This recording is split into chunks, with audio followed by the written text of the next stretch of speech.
Cancelling construction contracts. Let's have a look. Hello everyone, Florian here and welcome to another episode of HeiseSays. Grab your stein of coffee because I'd like to talk about this article from the ABC because, well, it covers many things that are going on in the construction industry, but one in particular that's, well, might be a little bit new is people cancelling or pulling out on contracts. Now, we've seen builders going under significantly over the last couple of years now, which I've been calling the construction apocalypse. Many of them have had fixed price contracts that they've been building in the residential home sector, and they haven't been able to make a profit. And there's only so far you can kick the can down the road. The danger in residential is they're robbing Peter to pay Paul. They're using the next project to fund this one. But this is another thing. This is people no longer able to perhaps get the money they thought they would, or they can't afford the loans they had. This is one of the reasons why we're cash flowing our renovations. We didn't want to borrow a huge amount of money because the stress of a dragged out build is under our control. We can manage it. Compared to having a huge mortgage as rates go up, that's a different stress. And, I've only got so much hair that can fall out. So let's look at this one. The building industry faces a nerve-wracking 2023 amid a double whammy of rate hikes and inflation. And tell me again how the rate hikes are going to fight inflation. We'll have to see how this is going to work. Builders like Richard Oliver have been doing it tough over the past year. And while there are early signs one of their key problems is resolving, other major threats are emerging that may see more construction firms go under. Now, the construction game is a tough game. It really is a tough game. And I'm not surprised at all when I see builders just pack it in, honestly. When they go, the stress is too much, the risk is too much, stepping away and taking a job somewhere where their skills are probably really useful and not dealing with the shit anymore. And then the danger is you may lose that skill and that experience from the game entirely.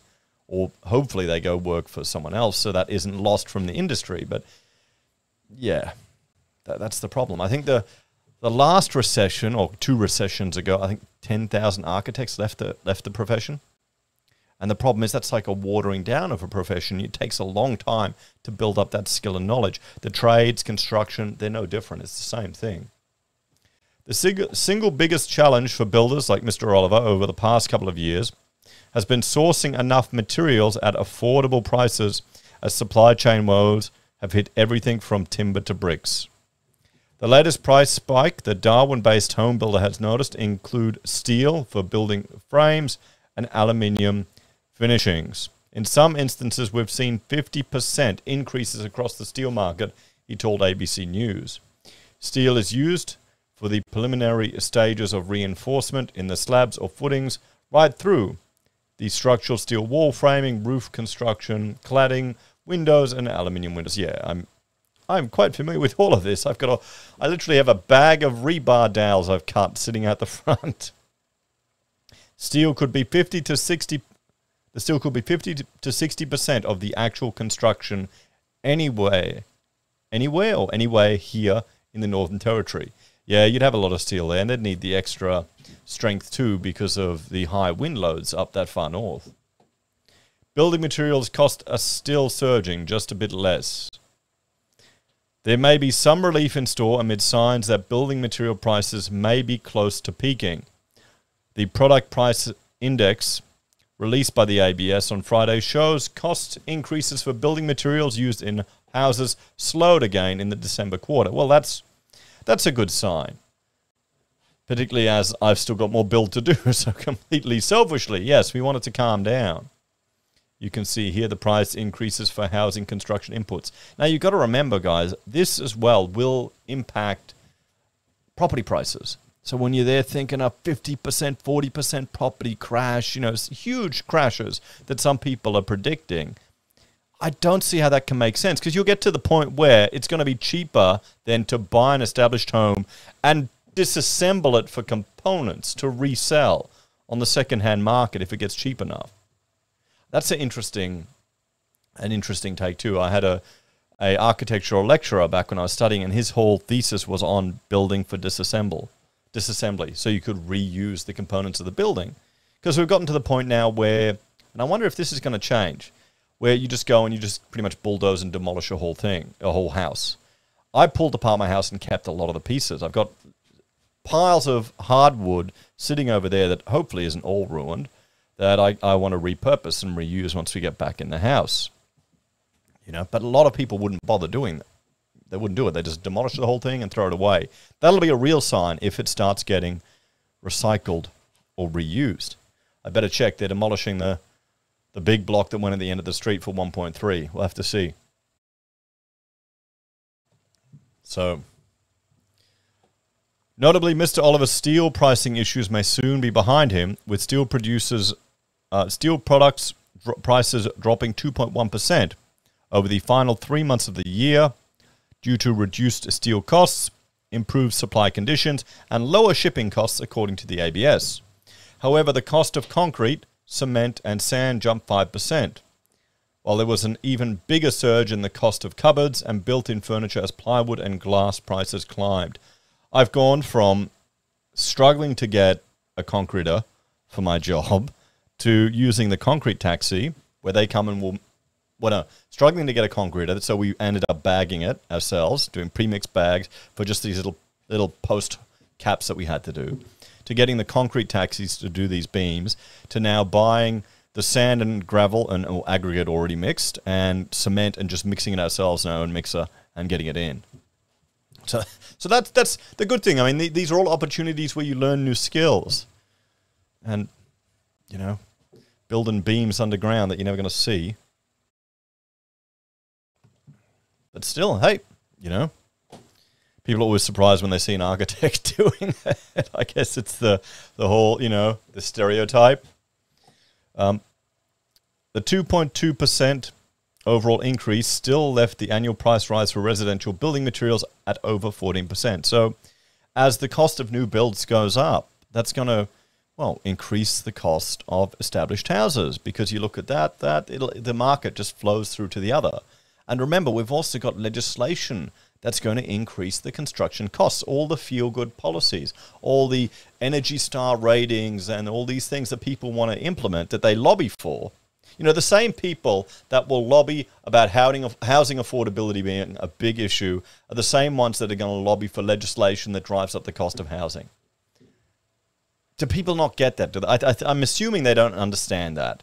Well, that would make sense. I mean, the average punter would have no idea, wouldn't they? They've got no idea about the concept of embodied energy. I was reading on LinkedIn one I don't know how he got in my feed, but one environmentalist type explaining how he had to replace his electric car after only 3 years because it wasn't good enough, and bought another one. I mean, think about that. You buy this car for the environmental benefits, but you replace it after 3 years. It's completely pointless. You need to keep these things for an extended period of time. You need to drive them to death to offset the embodied energy in it. Otherwise, you might as well just buy a car that doesn't have as much environmental input in the manufacturing. Anyway, I'm going off topic here, as I always do. Mr. Oliver is not confident that big price hikes are over.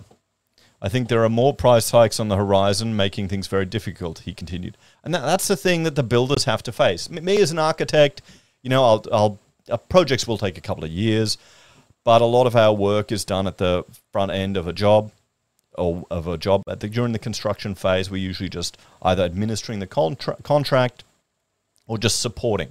You know, I've got a meeting tomorrow on site. That's not going to be as onerous as the builder. You know, they've got to plan these things out for extended periods, and if you get price hikes in materials, you can't change the contract, or at least that will have to change. I wonder if we'll start seeing calls from the HIA and other bodies to allow for inflation or price escalation in contracts. So, anyway, it would help the market and help everyone if costs started to decrease or plateau. This is because, like many home builders, Mr. Oliver needs to give fixed price quotes to clients who are building a house. In a rapidly inflationary environment, it has been increasingly difficult for him to stick to the quote and still make money. It's a risk that everybody in the building industry is taking, he says. It's been a difficult task and challenging to ensure profit is maintained throughout all these increases. And this is the thing, you want businesses to make profit. Only idiots don't want businesses to make profit. Because if he's not making profit, he might, what was it? The guy in the painting department at my local Bunnings used to be a painter. He quit the trade and is working at Bunnings. You might as well quit that and go work at Bunnings. Be less stressful, except the woke politics in there. But anyway, inflation's been so extreme that he's given up on putting price estimates on materials in brochures for clients. We stopped doing that about 2 years ago. It's just a waste of time if we update our catalog on a monthly or quarterly basis. They could be irrelevant within 30 days. So, and here's the one. Customers cancel contracts as interest rates rise. And this is the future pipeline of work.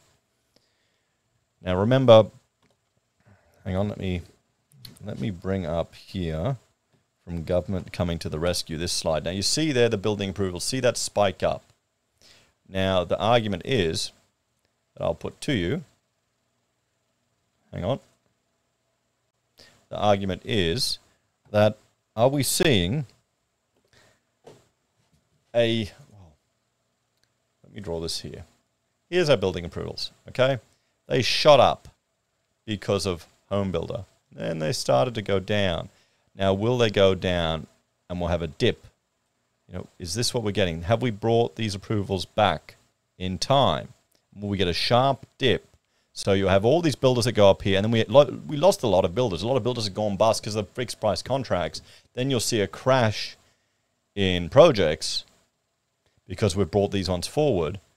So then you'll probably lose more builders. And then we'll probably know in our luck, we'll get a bloody boom because immigration or something crazy is going to come through then, and we'll have increased demand. And then we all know what might happen to house prices. This is why you shouldn't mess with the market. This is government intervention. This is fundamentally what we're seeing here.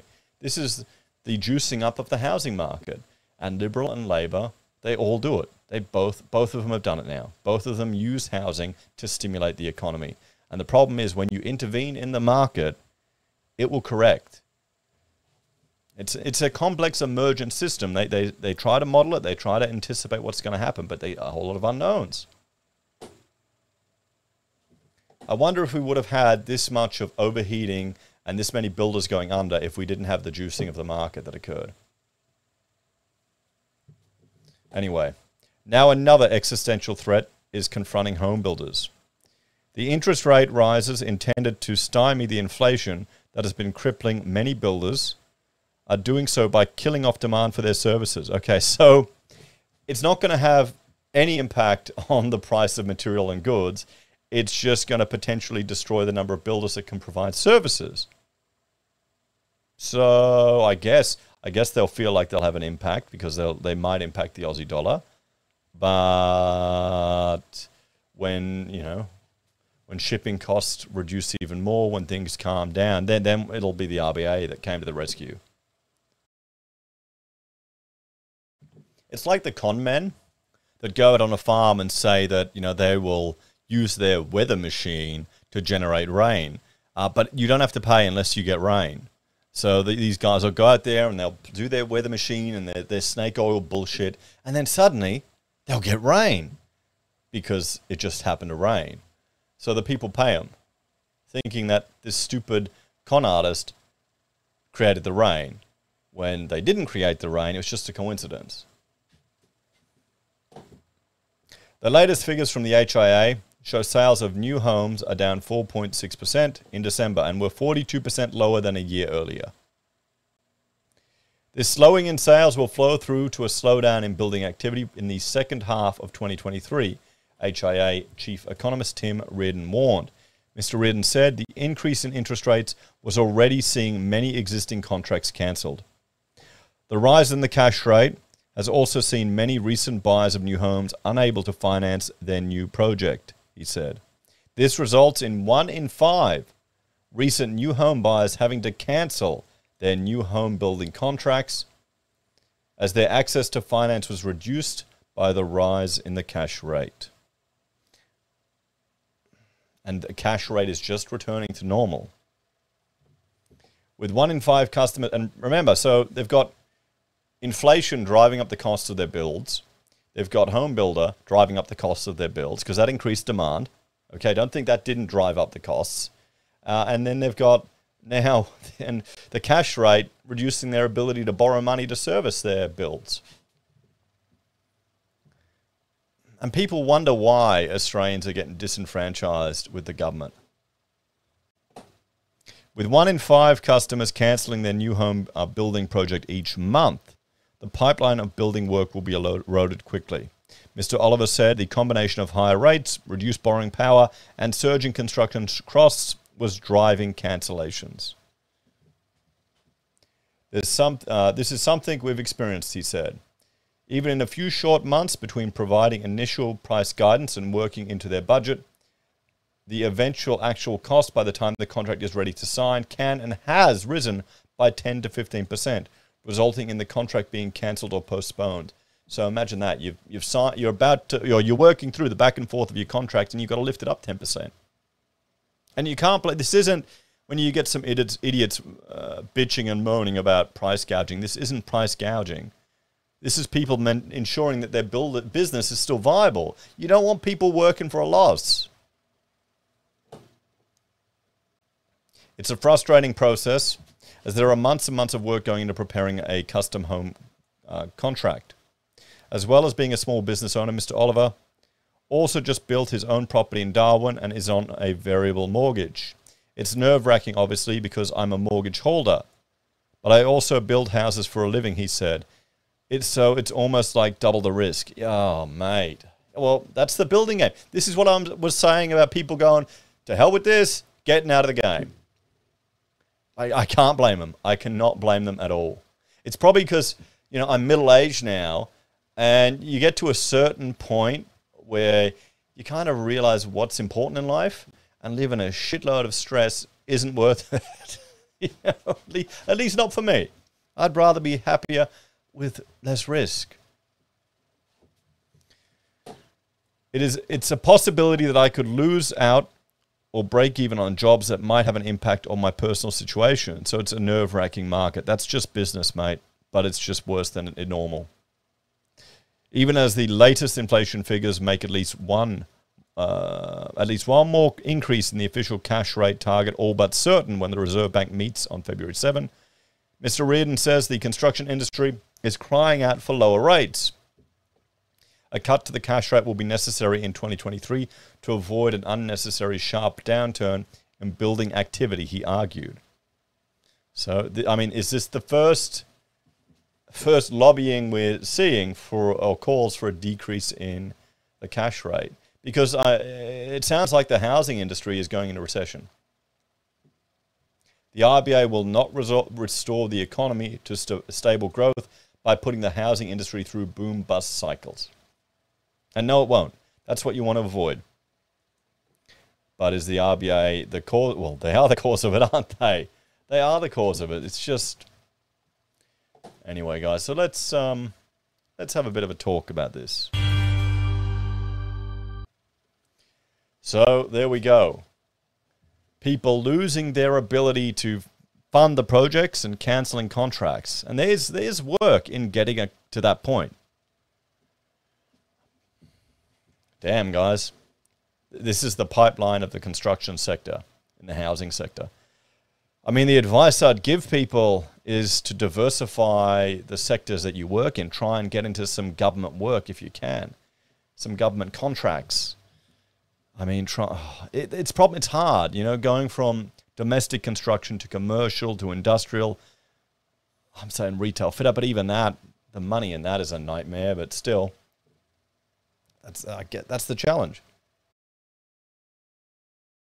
That's the issue I faced. We were doing a lot of mining work, and we're just getting so much work in 2011 when it was all going crazy, like nuts.